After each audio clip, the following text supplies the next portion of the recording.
when we use technology, it affects how we understand ourselves, how we even understand our own understanding, which would normally be called epistemology. I think this is really, really important because right now we are going through a crisis of all of humanity. And it could be that technology and AI is going to exacerbate the crisis. Mm-hmm. It could be that it will point us in a direction of solution. Mm-hmm. And it all depends on how we use it and how it affects our own self-understanding and our own appreciation for our coming to know. If we think that human beings are just like machines and that artificial intelligence is intelligence, just like humans, then we're in deep trouble. If instead we see it as a tool that we can use to assist us who are spiritual beings, and yet we're also bodily and material because we are a living body. We're not just a self that we construct on our own or that we self-create. If we use it as a tool in this way, it can actually be a lever to enhance our humanity and facilitate connection, with a real connection with people and even prayer. Right. One can even use a cyber bot in order to facilitate one's prayer life. And I've done so already with a little bit of success, but we have to be very careful in how we do that. I was say, that feels risky, just slightly. I feel like you would have to have rules for your bot already established, pretty specific ones, following this magisterium in the tone of this, here, I'm telling you exactly who I want to hear.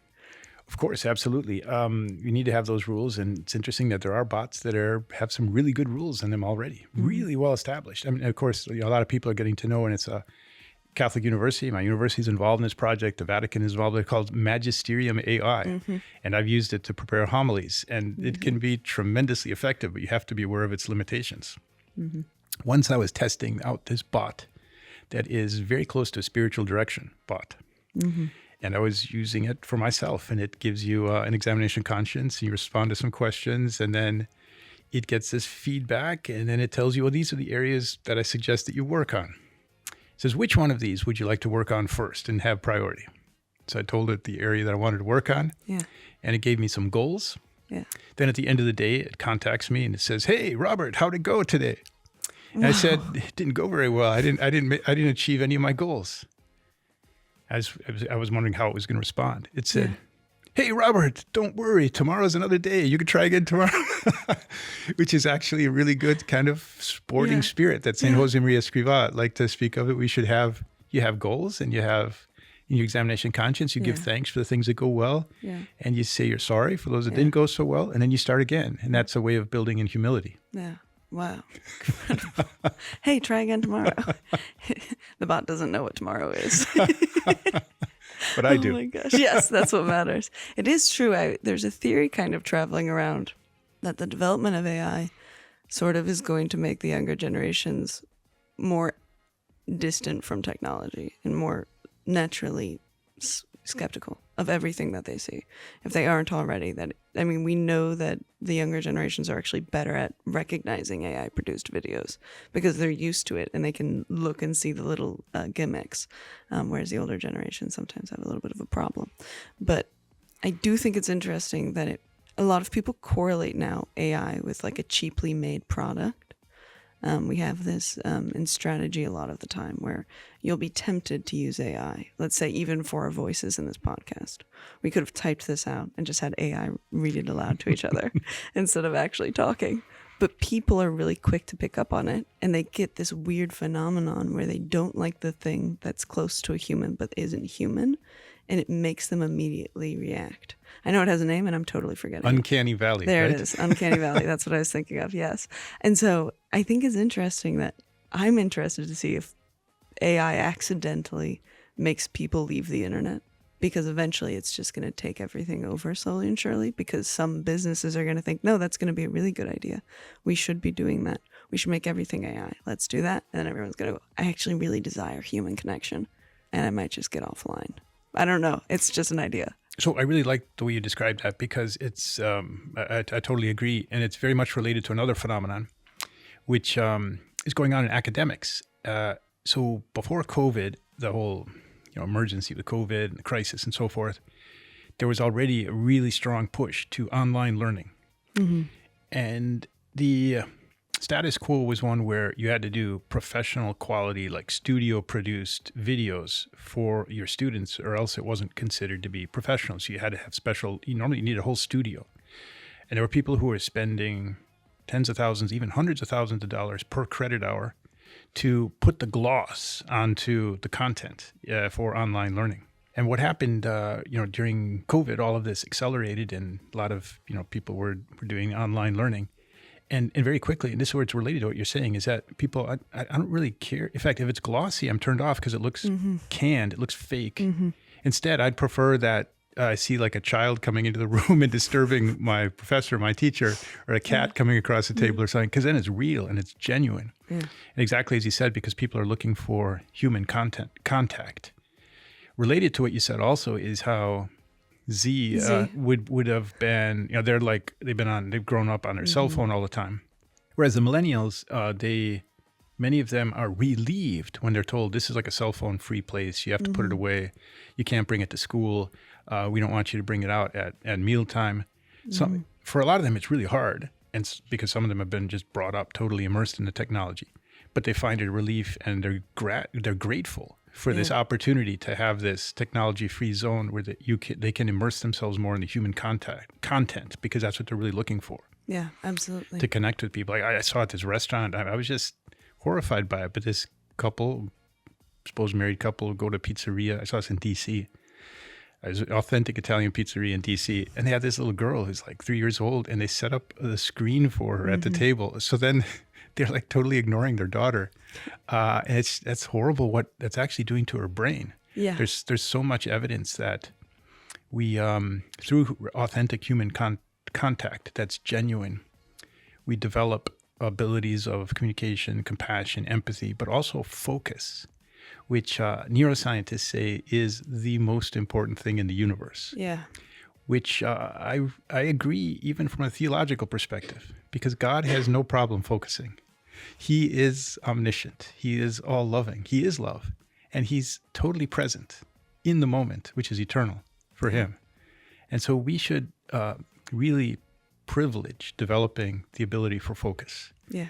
And a kind of distancing from devices and technology is crucial for us to do that.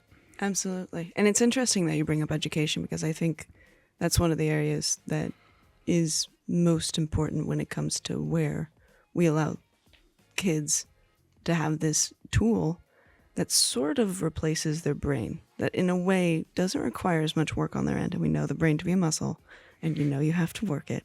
And you know that you need to teach kids focus, hard work, priorities. And are you sort of taking that away with AI? I have a little brother who's still in high school, and he gets frustrated because everything is on a computer. And he says, I just don't think I learn as much. So I have a lot of sympathy for what you just said, but I also know of some schools, and this is all very new, and we don't really know where it's going yet in terms of the data. But there's a school in Austin, Texas, that is experimenting with using AI in the classroom almost entirely. So what they've done is they have no teachers. The AI is the teacher, but they have coaches that assist the children in using the AI.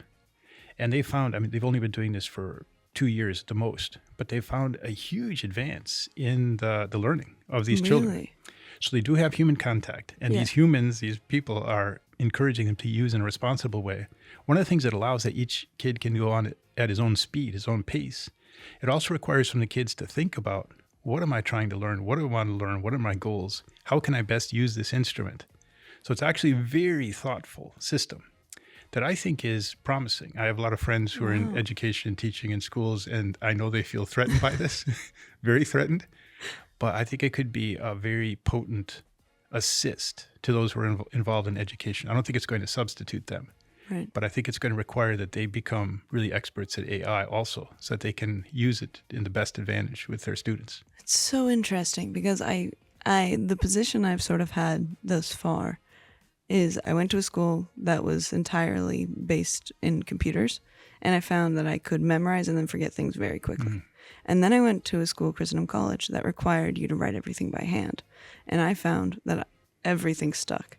Whether or not you even wanted it to, things just landed in a different way.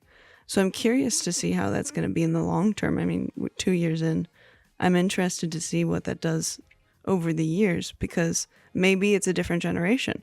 And by typing, they get just as much as I would get from handwriting. Maybe it's how you're raised, but maybe it's also a brain thing. So I'm so interested to see how that develops.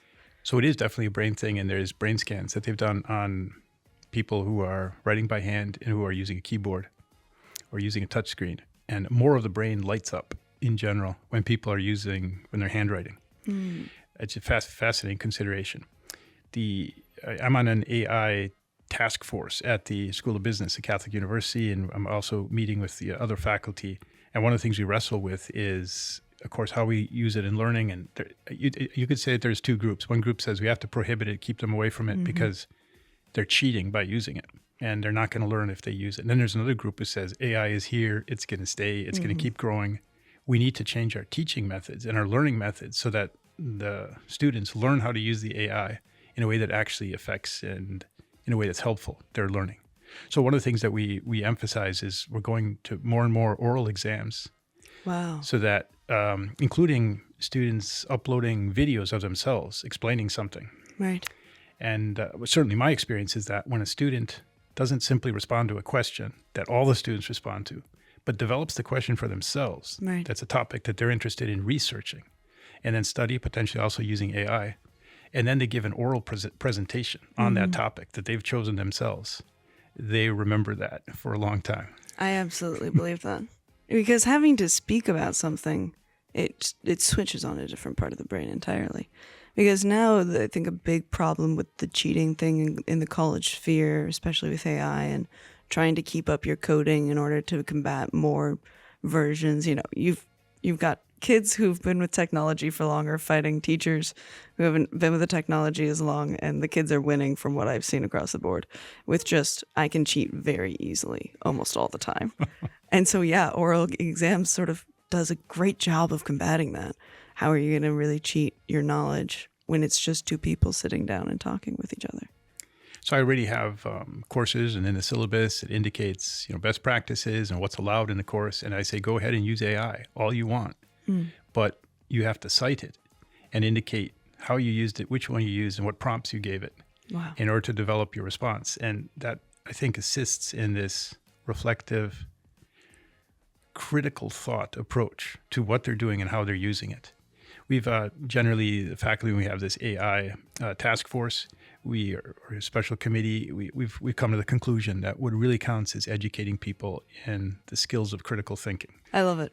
But it's also so interesting because in AI, I think a lot of people view it as dialectic, that's sort of their dialectic friend.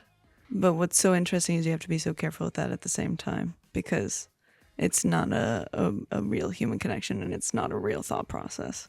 It's sort of somewhere in between. So it can reference a lot of historical great dialectics, but it's not going to really create itself in a lot of ways, or at least not that with my own limited experience with ChatGPT. So there's two things here that people really have to take into account, and it's good to learn it, to be aware of it. And one is, it looks very objective, and it looks scientific, and we know that it has tons of data, and yet we have to be really careful because it makes up data through extrapolation. Yeah. And therefore, and this leads to the second thing. So we have to question and therefore apply critical thought to all of the information that it provides us. And it may be that 98% of it is true, but that 2% can really get you in trouble when you're using it. But the second that's related to it is that it is, you are the product, usually. You often get it for free. And it's getting data from you.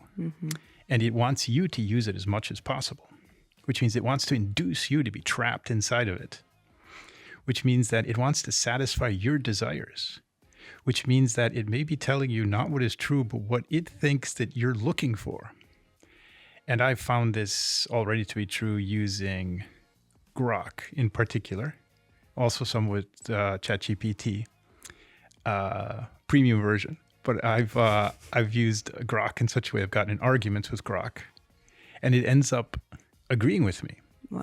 And then it ends up telling something that is more true after I've argued with it. So I've convinced Grok to go in a different direction than its first response to me because it misread me at the beginning.